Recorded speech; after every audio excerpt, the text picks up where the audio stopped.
مولانا محمد وعلى آل سيدنا مولانا محمد গুনাহ ছাড়ো তওবা করো শরণ করো মরণের গুনাহ ছাড়ো তওবা করো শরণ করো মরণের এক সেকেন্ডের নাই ভরসা তোমার আমার জীবনের আল্লাহুম্মা সাল্লি আলা সাইয়্যিদিনা মাওলানা মুহাম্মদ ওয়া আলা আলি সাইয়্যিদিনা মাওলানা মুহাম্মদ বালাগাল উলা বিকামালিহি كشفت الدجى بجماله حسنت جميع خصاله صلوا عليه وآله الحمد لله উত্তর চরকুকিয়া মৃত ব্যক্তিদের স্মরণে ষষ্ঠ বার্ষিকী ওয়াজ মাহফিল। আজকের এই ওয়াজ মাহফিলের সম্মানিত সভাপতি বিশিষ্ট আলেম দ্বীন হযরত মাওলানা হাফেজ খালেদ সাইফুল্লাহ সাহেব, ইমাম ও খতিব আলিমের বাড়ি জামে মসজিদ উত্তর চরকুকিয়া। আজকের এই মাহফিলের প্রধান বক্তা হিসেবে আলোচনা পেশ করবেন আন্তর্জাতিক খ্যাতিসম্পন্ন আলেম মুফাসসিরে কুরআন হযরত মাওলানা মাহবুবুল হক হাদি সাহেব নরসিংদী। এছাড়াও প্রধান আকর্ষণ হিসেবে আলোচনা পেশ করবেন হযরত মাওলানা আতাউর রহমান সুরে বেলালী সাহেব, সহকারী সুপার নীলকি কাসিমুল উলুম দাখিল মাদ্রাসা পিরিজপুর। এছাড়াও আলোচনা পেশ করবেন হযরত মাওলানা মুফতি শহীদুল্লাহ উসমানী সাহেব, হযরত মাওলানা মুফতি আব্দুল্লাহ আনসারী সাহেব সহ মঞ্চে উপস্থিত উলামায়ে কেরাম, আমার সামনে বয়স্ক বাবারা, যুবক ভাইরা, পর্দার আড়ালের মা ও বোনেরা, সকলের প্রতি আন্তরিক সালাম। আসসালামু আলাইকুম ওয়া রাহমাতুল্লাহি ওয়া বারাকাতুহু। আমরা আল্লাহ তাআলার দরবারে শুকরিয়া আদায় করি যে মহান রব্বুল আলামিন এই কনকনে শীতের মধ্যে আল্লাহর দ্বীনের কিছু কথা জানা বোঝার মতো একটা সুযোগ করে দিয়েছেন। অত্র এলাকার মৃত ব্যক্তিদের স্মরণে সুন্দর আয়োজন করেছেন। এজন্য আল্লাহ তাআলার দরবারে কালিমাতুশ শুকরিয়া আদায় করে সকলে করি আলহামদুলিল্লাহ। সম্মানিত হাজিরিন, আল্লাহ রাব্বুল আলামিন আমাদেরকে অসংখ্য অগণিত নিয়ামত দিয়ে ডুবিয়ে রেখেছেন। এর মধ্যে অন্যতম একটা নিয়ামত হচ্ছে আজকে মহান বিজয় দিবস যাচ্ছে, যে কথা স্মরণ করতে হয়। কারণ একটা আদর্শ জাতির আদর্শ সন্তান হিসাবে উলামায়ে কেরাম সহ আমারও দায়িত্ব। বিশাল যে মুক্তিযুদ্ধ 1971 সালে সংগঠিত হয়েছিল পাকিস্তানিদের জুলুম থেকে বাঁচার জন্য, মানুষকে জুলুম থেকে উদ্ধার করার জন্য যে রক্তক্ষয়ী 9 মাস যুদ্ধ হয়েছিল, এই যুদ্ধে অনেক লোক জীবন দিয়েছে, অনেক মা বোন সম্ভ্রম হারিয়েছে, অনেকে বীর খেতাব পেয়েছে, অনেকে পুঙ্গত্ব বরণ করেছিল। তো সেই মহান মুক্তিযুদ্ধে যারা জীবন দিয়েছে তারা সহ অত্র এলাকার বিশেষ করে যে মৃত ব্যক্তিরা রয়েছে, আমার চারপাশে কবরস্থ লোকগুলা রয়েছে, আল্লাহ তাআলার কাছে সেই সকল মৃত ব্যক্তিদের জন্য দোয়া করছি। আল্লাহ তাআলা সেই মৃত মুক্তিযুদ্ধের শহীদ সহ আশেপাশে কবরস্থ সকল মানুষকে আল্লাহ তাআলা তাদের দুনিয়ার জীবনে যদি কোনো প্রকার ভুল থেকে থাকে সেই ভুল মাফ করে দিয়ে যেন জান্নাতের উচ্চ মাকাম দান করে, সকলে বলি আমিন। পাশাপাশি স্মরণ করছি বাংলার বীর সন্তানদেরকে যারা মুক্তিযুদ্ধের সময় জীবন বাজি রেখে যুদ্ধ করে আমাদেরকে স্বাধীনতা এনে দিয়েছিল। তাছাড়াও স্বাধীনতার জন্য খেতাবপ্রাপ্ত 676 জন মুক্তিযোদ্ধা সহ স্মরণ করছি সকল বীর শহীদদেরকে। সম্মানিত হাজিরিন, আমরা আজকে মহান বিজয় দিবসের দিনে বসেছি। আল্লাহ তাআলা আমাদের মহান বিজয় দিবেন। আমরা যারা নিজেদেরকে মুসলমান দাবি করি, আমরা যারা আল্লাহকে বিশ্বাস করি, রাসূলকে নেতা হিসাবে মানি, আসলে এই বিজয় একটা সাময়িক বিজয় মাত্র। প্রকৃত বিজয় সেই দিন আসবে যেদিন আমরা আল্লাহ তাআলার কাছে কিয়ামতে আদালতে আখিরাতে আকাশ থেকে যখন সূর্য নেমে আসবে, মাথার উপরে চলে আসবে, মানুষের মগজগুলা টকবক করে ফুটতে থাকবে, মানুষ এদিক সেদিক ছুটতে থাকবে। সেই দিন যে ব্যক্তি ডান হাতে আমলনামা পেয়ে জান্নাতের সুসংবাদ পাবে, সেটাই হবে মানুষের জন্য প্রকৃত বিজয়, ঠিক কি না? তো আমরা সেই প্রকৃত বিজয় চাই, প্রকৃত সফলতা চাই আল্লাহ তাআলার কাছ থেকে। আমরা চাই আল্লাহ তাআলা যেন আমাদেরকে ডান হাতে আমলনামা দিয়ে ওই সময় আল্লাহ তাআলার আরশের ছায়ার নিচে ছায়া দান করেন, পাশাপাশি হাউজে কাউসারের পানি পান করে যেন আমাদের তৃষ্ণা নিবারণ করতে পারি। আল্লাহ তাআলার কাছ থেকে সেই মহান বিজয়, মহান পুরস্কার যদি আমরা পেতে চাই, তাহলে কি শুধু মনের আকাঙ্ক্ষা দিয়ে হবে? শুধু আকাঙ্ক্ষা দিয়ে হবে না। সবাই তো চাই, আমরা সবাই ভালো হতে চাই, ভালো চাই। আজকে যারা যুবকরা আছে সবাই কিন্তু বলবে, দেখবেন ইসলাম আসুক, সমাজে শান্তি ফিরে আসুক, সমাজের প্রত্যেকটা মানুষ তার অধিকার ফিরে পাক, এই কথা সবাই স্বীকার করে। কিন্তু এই সমাজ কেন পরিবর্তন হচ্ছে না? কারণ আমরা বাংলাদেশে 92% মুসলমান আছি। এই দেশে তো এরকম অবস্থা হওয়ার কথা ছিল না। এই দেশের পরিবেশ এমন থাকার কথা ছিল না। আজকে সমাজ ব্যবস্থার দিকে তাকালে দেখা যায় প্রত্যেকটা পরিবারের মধ্যে অশান্তি বিরাজ করতেছে। কারণ দেখা যায় পরিবারগুলোর অবস্থা এমন হয়েছে, বাবার কথা ছেলে শুনে না, ছেলে এমন অবস্থা হয়েছে যে বাবার অজান্তে গিয়ে বড়ি খায়। এমন আছে কিনা? আছে। যুবতী মেয়েটা বাবার কথা শুনে না, বোরকা ছাড়া চলে যায়, এরপরে শুধু বোরকা নিয়ে চলে যায় বা বোরকা ছাড়া চলে যায়। এটা শুধু নয়, এমন অবস্থা হয়েছে যে যুবতী মেয়েকে মোবাইল ফোন না দিলে ঘরে থাকতে চায় না। আছে কিনা? এই মোবাইল ফোন দিয়ে অবৈধ সম্পর্ক করে বাবার মুখে চুনকালি মেখে পালিয়ে যায়, এমন ঘটনা আছে কিনা? এছাড়া দেখবেন ঘরে স্বামীর কথা স্ত্রী শুনে না, কারণ দেখা গেছে কত পরিশ্রম করে স্বামী বাজার থেকে আসছে, কিন্তু বউ টিভির সামনে বসে সিরিয়াল দেখে।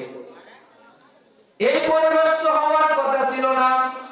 ছিল তো স্বামী কাজ করে এসেছে, স্ত্রী তার সামনে এই শীতের রাত্র গরম পানি নিয়ে দাঁড়িয়ে থাকবে। এই পরিবেশটা কেন আমরা হারালাম? আমাদের মধ্যে এই অবস্থা কেন আসলো? এর একটা মাত্র কারণ হচ্ছে আমরা প্রত্যেকেই ভালো চাই, কিন্তু নিজে ভালো হতে চাই না। কারণ এই কথা আমরা সবাই বলি যে ভালো মানুষ হোক, ভালো হোক। আজকে খোঁজ নিয়ে দেখবেন, ছেলেকে বিয়ে করাতে যাবেন, দেখবেন যে সবাই বলে ভালো একটা পাত্রী দিও, নামাজি, পরহেজগার, কথা শুনবে, আনুগত্য করবে, এমন একটা পাত্রী দাও।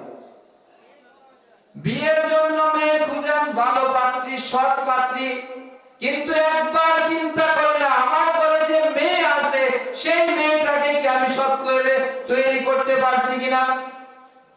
এই জায়গায় আমরা ব্যর্থ হয়ে যাই, কিন্তু আশা করি যে আমাদেরকে দিতে হবে। কোথায় থেকে আসবে ভাই? আল্লাহ আকাশ থেকে ফেরেশতা দিয়ে পাঠাবে। আপনি আমি যদি সংশোধন না হই, আপনাকে আমাকে সংশোধন হতে হবে, আপনাকে আমাকে পরিবর্তন করতে হবে। আপনি আমি যদি নিজে গঠিত হই, তাহলে এই সমাজের মধ্যে শান্তি আসবে, পরিবার সুন্দর হবে, তবেই কেবল সম্ভব।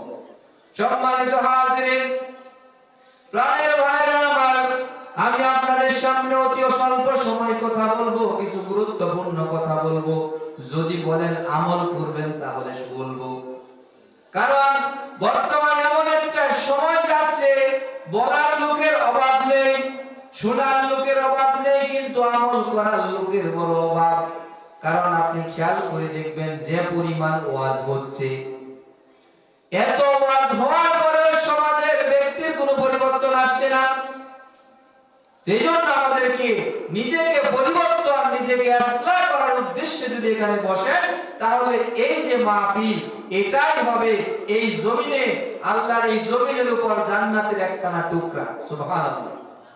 এখান থেকে আমরা কিছু নিয়ে যেতে পারবো যদি আমরা নিয়ত ঠিক করে বসি।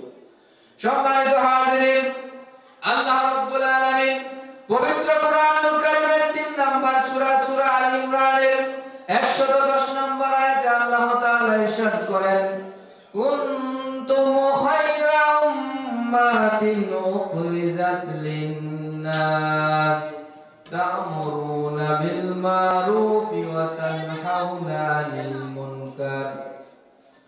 তোমরাই শ্রেষ্ঠ জাতি, তোমরাই উত্তম জাতি, তোমাদেরকে সৃষ্টি করা হয়েছে, তোমাদেরকে বের করে আনা হয়েছে মানবতার কল্যাণের জন্য। আর তোমাদের কাজ হচ্ছে তোমরা সৎ কাজের আদেশ করবে, অসৎ কাজের নিষেধ করবে। আল্লাহ রাব্বুল আলামিন আমাদেরকে এই দুনিয়াতে বলতেছেন, বের করে এনেছেন মানবতার কল্যাণের জন্য। আজকে কি মানুষের কল্যাণ মানুষ করে? আজকের সমাজের অবস্থা এমন হয়েছে, একজনের কল্যাণ আরেকজন দেখতে পারে না। একজন যদি একটু এগিয়ে যেতে চায়, তাকে পিছন দিয়ে টেনে ধরে। এই অবস্থাটা সমাজে বেশি। এর কারণ হচ্ছে আল্লাহ রাব্বুল আলামিন কিন্তু কল্যাণমূলক কাজের আগে আরেকটা দায়িত্ব দিয়েছে, সেই দায়িত্বের মধ্যে গ্যাপ আছে, সেই দায়িত্ব পালন করে না। কারণ আল্লাহ রাব্বুল আলামিন ঘোষণা করেছেন, তোমরাই উত্তম জাতি, তোমরাই শ্রেষ্ঠ জাতি। আসলে কি জাতি একজনে হয়? জাতি একজনে হয় না, বহু সংখ্যক লোক নিয়ে জাতি হয়। কিন্তু জাতি কিভাবে হবে? একজনই তো ঠিক করি না। একজন যদি ঠিক না হয়, তাহলে জাতি ঠিক কিভাবে হবে? বিন্দু বিন্দু বালুকণা থেকে কি হয়? বিশাল পাহাড়, বিশাল অট্টালিকা তৈরি হয়। আমরা যদি এক একজন ভালো হয়ে যায়, সবাই ভালো হয়ে যাবে, তখন জাতি ভালো হবে। তখন জাতি ভালো হবে, তখন আমরা কাজ করতে পারবো। কারণ আমরা যদি নিজেকে ভালো করতে চাই, আগে ব্যক্তি গঠন করতে হবে। কারণ আল্লাহ তাআলা জাতি বুঝিয়েছেন, কিন্তু এখানে বুঝতে হবে জাতি গঠিত হয় ব্যক্তি দিয়ে। জাতির ক্ষুদ্র অংশ হচ্ছে ব্যক্তি। ব্যক্তি যদি ভালো হয়ে যায়, তাহলে জাতি ভালো হয়ে যাবে।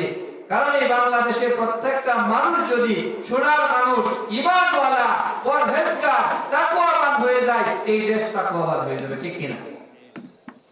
এই জন্য আমরা আমাদের ব্যক্তি গঠনের জন্য কয়েকটা কথা বলবো, খেয়াল করে শুনবেন, আমল করার চেষ্টা করবেন। আমার সম্মানিত মা বোনেরা যারা আছেন, আপনারাও শুনবেন। কারণ বর্তমান অবস্থা মাহফিলের ক্ষেত্রে দেখা যায় আমার ভাইদের চাইতে, বাবাদের চাইতে মা বোনেরা বেশি উপস্থিত হয়। এজন্য সকলকে বলতেছি, শুনুন, আগে আমাকে গঠন করতে হবে। আমি নিজে যদি একজন ঈমানওয়ালা, পরহেজগার, মুত্তাকি, শ্রেষ্ঠ মানুষ, উত্তম মানুষ হতে পারি, তাহলে এই জাতি শ্রেষ্ঠ হবে। এজন্য আমাকে ব্যক্তি উত্তম হতে গেলে যে কয়েকটা আমল করতে হবে, কয়েকটা আমলের কথা আপনাদেরকে বলবো। প্রথম যে কাজটা করতে হবে, প্রথম কাজ হচ্ছে আপনাকে আমাকে ইলম অর্জন করতে হবে, ইসলামের যথার্থ জ্ঞান অর্জন করতে হবে। কারণ না জানলে আপনি মানতে পারবেন না। কারণ মানুষের শ্রেষ্ঠত্ব আল্লাহ তাআলা দিয়েছেন, আপনারা সকলেই হয়তো জানেন ঘটনা। আল্লাহ রাব্বুল আলামিন যখন আদম আলাইহিস সালামকে সৃষ্টি করে ইশারা দিলেন, উঠলেন, ওঠার সাথে সাথে আদম আলাইহিস সালামকে জিজ্ঞেস করলো, ওই জিনিসটার নাম কি? আদম আলাইহিস সালাম উত্তর দিল। এরপরে জিজ্ঞেস করলো, ওইটার নাম কি? উত্তর দিল। এর আগে কিন্তু ফেরেশতাদেরকে আল্লাহ জিজ্ঞেস করছিল, এটার নাম কি? তখন ফেরেশতারা বলছিল, জানি না, আপনি আমাদেরকে যা জানান আমরা এতটুকুই জানি। কিন্তু আদম যখন টাস টাস করে উত্তর দিয়ে দিল, তখন আল্লাহ তাআলা আদেশ করলেন, আদম তোমাদের চাইতে শ্রেষ্ঠ, তোমরা আদমকে সিজদা করো। তখন কিন্তু ইবলিস ব্যতীত সবাই সিজদা করেছিল।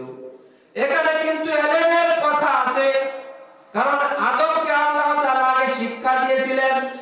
শুধু তাই নয়, আপনাকে আমাকে ব্যক্তি গঠনের জন্য শ্রেষ্ঠ হতে গেলে প্রথম যে কাজটা করতে হবে সেটা হচ্ছে আমাদের নবী, বিশ্ব নবী হযরত মুহাম্মদ সাল্লাল্লাহু আলাইহি ওয়াসাল্লাম 40 বছর বয়সে হেরা গুহায় ধ্যানমগ্ন অবস্থায় যখন ছিলেন, যখন প্রথম ওহী আসলো, তখনও কিন্তু প্রথম নাজিল করলো ইকরা বিসমি রাব্বিকাল্লাযী খালাক।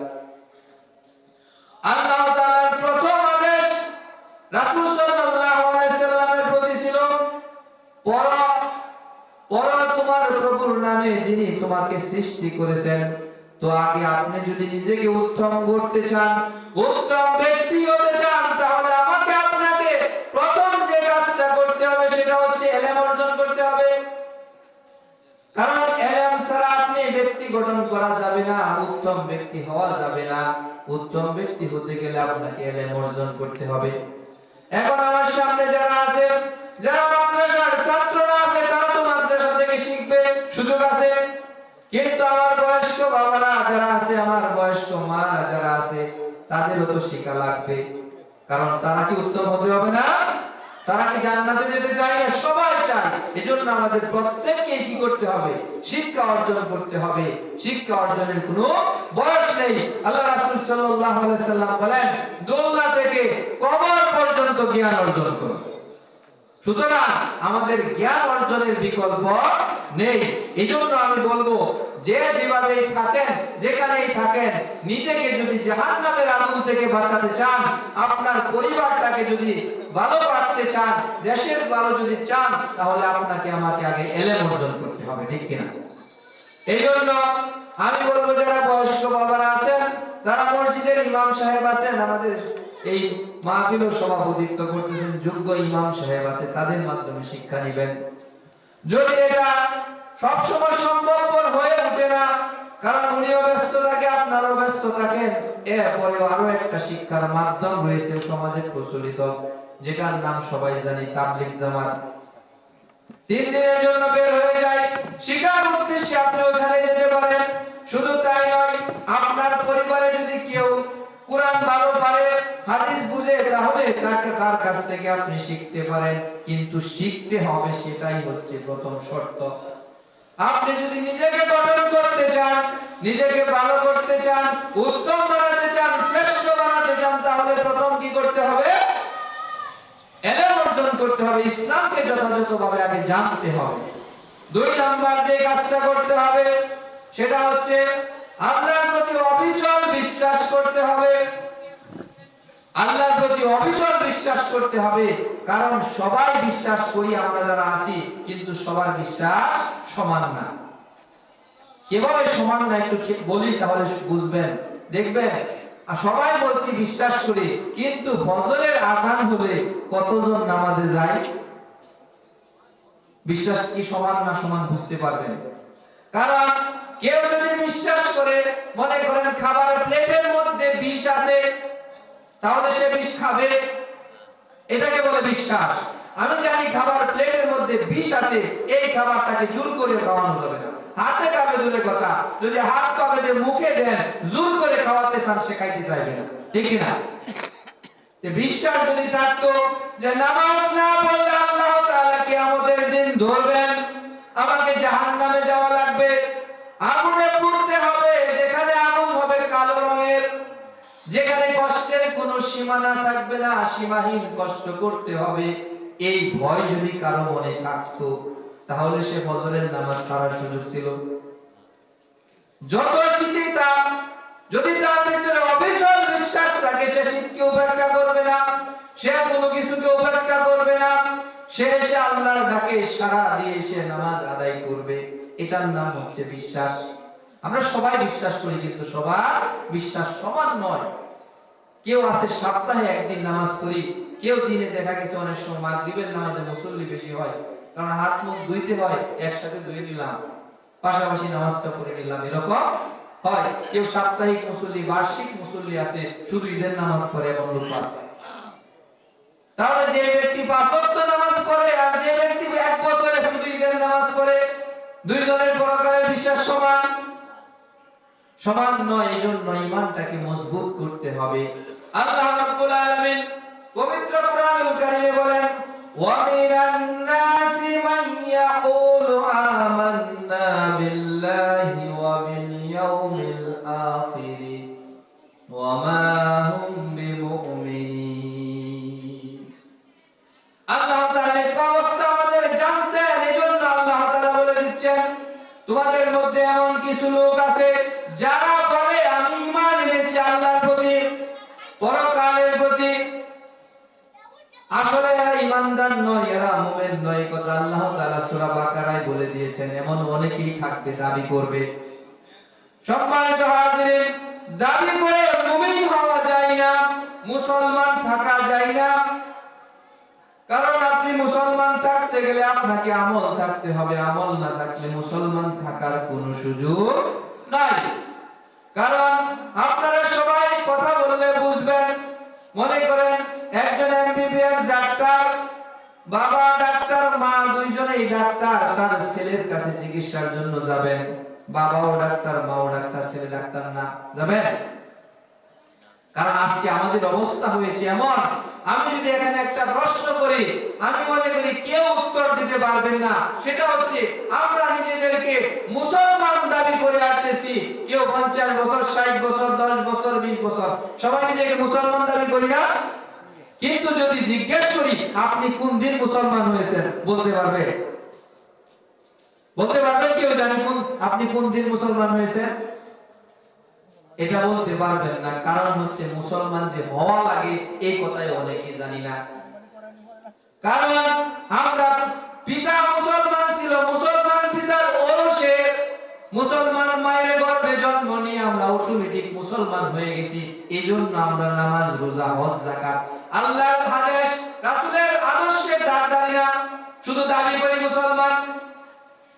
ডাক্তারের ছেলে যেমন ডাক্তার দাবি করলে ডাক্তার হিসাবে কেউ মেনে নেবে না, ঠিক তদ্রূপ ভাবে আপনি মুসলমান বাবার ঘরে জন্ম নিয়েছেন, আপনি মুসলমান মায়ের গর্ভে জন্ম নিয়েছেন, এই জন্য আপনি মুসলমান দাবি করতে পারবেন। আপনার ন্যাশনাল আইডি কার্ড, ভোটার কার্ডের মধ্যে নাম মুসলমান থাকবে। আপনি বিবাহ করতে গেলে নাম মুহাম্মদ হিসেবে নিজেকে মুসলমান দাবি করতে পারবেন। কিন্তু আল্লাহ তাআলার যে খাতা রয়েছে, মুমিনের খাতা, মুসলমানের খাতা, সেই খাতায় আপনার নাম থাকবে না। কারণ আপনার ঈমান যদি দৃঢ় না হয়, আপনি যদি আল্লাহর আদেশ ভালো করে মানতে না পারেন, ঈমান থাকবে না। আল্লাহর রাসূল সাল্লাল্লাহু আলাইহি সাল্লামের একখানা হাদিস বলি, অনেকের কাছে কষ্ট লাগতে পারে। কষ্ট লাগলে ভাই কিছুই করার নাই, কারণ আপনার সাথে আমার কোনো শত্রুতা নাই। আমি ইসলামের স্বার্থে কোরআন হাদিস যা বলে আপনাদেরকে তাই বলবো।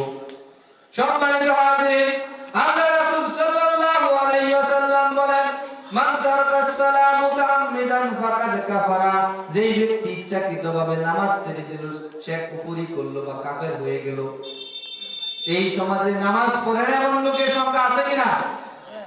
নামাজ পড়ে না কিন্তু মুসলমান দাবি করে। এই দাবি করা দিয়ে আল্লাহর খাতায় মুসলমান থাকা যাবে না। এজন্য আমাদের ঈমানকে দৃঢ় করতে হবে। আর ঈমান যদি দৃঢ় হয়, তাহলে আপনি তার মধ্যে তাকিয়ে দেখবেন সেই লোকটা অসৎ হতে পারে না। যে পরকালকে ভয় করে, যার ভিতরে আল্লাহর ভয় আছে, চিন্তা করে যে আমি যদি এই দুনিয়ায় একটা লোকের 10টা টাকা মেরে খাই, এই টাকা আল্লাহ তাআলা কিয়ামতের দিন আমার কাছ থেকে উদ্ধার করে নেবেন, সে কোনোদিন টাকা মেরে খাওয়ার সম্ভাবনা আছে? এই ভয় না থাকার কারণে আপনারা দেখেছেন দেশের যে অবস্থা হয়েছে। আমরা দেশের থেকে যে পরিমাণ সম্পদ নেতারা লুট করে নিয়ে গেছে, তাদের ভিতরে যদি এই ভয়টা থাকতো, তাহলে দেশের এই অবস্থা হইতো।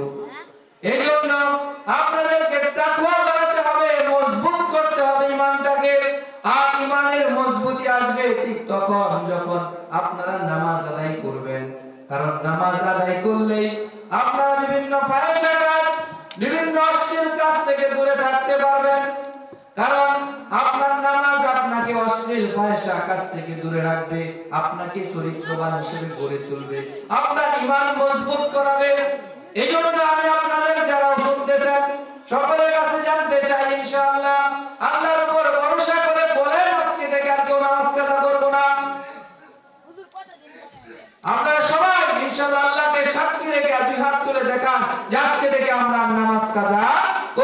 ইনশাআল্লাহ।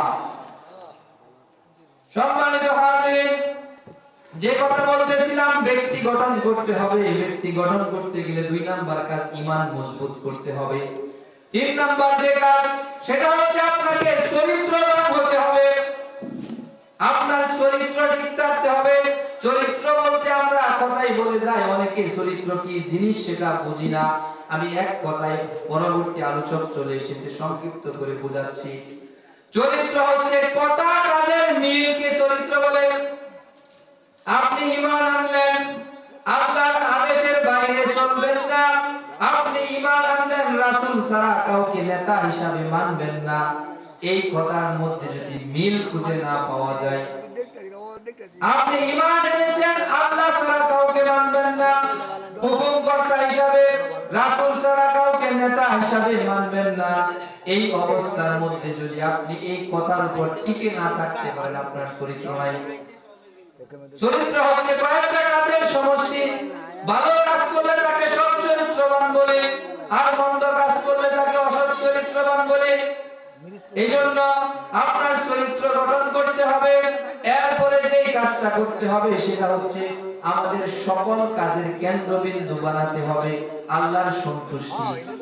আমি আপনি কথা বলবো আল্লাহর সন্তুষ্টির জন্য, আমি আপনি কথা থেকে বিরত থাকবো আল্লাহর সন্তুষ্টির জন্য, আল্লাহর খুশির জন্য। আল্লাহ রাসূল সাল্লাল্লাহু আলাইহি সাল্লামের হাদিসে ইরশাদ করেছেন, মান আহাব্বা লিল্লাহ ওয়া আবগাদা লিল্লাহ ওয়া আতা লিল্লাহ ওয়া মানা লিল্লাহ ফাকাদ ইসতাকমালাল ঈমান। প্রকৃত ঈমানদার, প্রকৃত মুমিন তো সেই ব্যক্তি, যেই ব্যক্তি কারোর সাথে বন্ধুত্ব করে আল্লাহর সন্তুষ্টির জন্য, কার সাথে বন্ধুত্ব ত্যাগ করে তার সাথে সম্পর্ক রাখে না সেটা আল্লাহর জন্য, কাউকে কোনো কিছু দান করে আল্লাহর জন্য, সেই দান থেকে বিরত থাকে সেটাও আল্লাহর জন্য। এটা হচ্ছে আমাদের উদ্দেশ্য রাখতে হবে। আমরা যাই করি, আমরা কর্মজীবনে কাজ করব, সেটা আল্লাহ সন্তুষ্টির জন্য। আর সেটা হবে কেবলমাত্র একমাত্র যদি আপনি কোরআন এবং সুন্নাহকে মেনে নেন।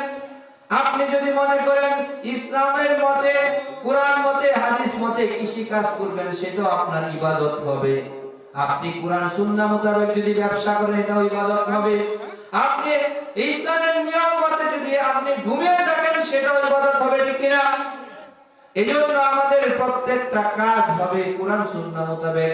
যদি আমরা এই ওয়াদা করতে পারি, যে 4টা গুণের কথা বলেছি, এই 4টা গুণ যদি তার মধ্যে থাকে, তাহলে সেই ব্যক্তিটা একজন শ্রেষ্ঠ ব্যক্তি, উত্তম ব্যক্তি হবে, ঠিক কিনা?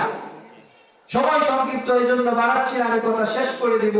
আমাদেরকে উত্তম ব্যক্তি যখন আমরা হয়ে যাব, ধরেন আমরা সবাই উত্তম ব্যক্তি হয়ে গেলাম, তাহলে আমরা উত্তম জাতি হব একত্রিত ভাবে। আর উত্তম জাতির ক্ষেত্রে আল্লাহর কথা হচ্ছে সংঘবদ্ধ থাকা। ওয়াতাসিমু বিহাবলিল্লাহি জামিআন ওয়া লা তাফাররাকু। তোমরা সংঘবদ্ধভাবে আল্লাহর রজ্জুকে ধারণ করো, পরস্পর বিচ্ছিন্ন হও না। উত্তম ব্যক্তি হয়ে, উত্তম জাতি হয়ে যদি আমরা সংঘবদ্ধভাবে থাকতে পারি, একটা শক্তি হবে। সেই শক্তি দিয়ে আপনি মানুষকে সৎ কাজের আদেশ করতে পারবেন, অসৎ কাজের নিষেধ করতে পারবেন। শক্তি ছাড়া করা যায় না। আপনারা দেখেছেন অবৈধ শক্তির কারণে বিগত সময় এমন হয়েছে, আলেমের সামনে থেকে মাইক কেড়ে নেওয়া হয়েছে। এটা শক্তির কারণে বেড়েছে। কারণ শক্তি ছাড়া আপনি সৎ কাজের আদেশ করতে পারবেন না, অসৎ কাজের নিষেধ করতে পারবেন না।